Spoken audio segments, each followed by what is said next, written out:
Joining me now is Aaron Treadway with the National Weather Service in New Braunfels. Radar expert is what I call him. Aaron, thank you so much for joining us this morning. You're welcome. You hit the nail on the head. I love talking weather radar.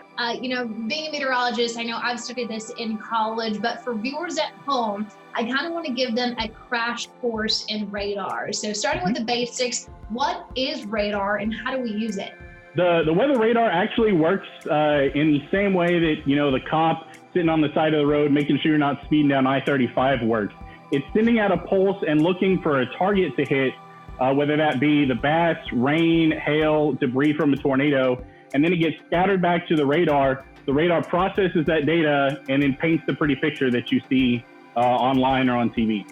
Tell me, and for viewers at home, is there a difference when it comes to, looking at a heavy rainstorm on radar versus a heavy snowstorm? When you get a lot of heavy rainfall, when you get the hail that's in the cloud, that's when you start getting the bright reds, the whites, those really, really intense colors. Because snow and a lot of the wintry precip is actually a lot smaller and a lot lighter, it actually only shows up as the light greens and even the yellows.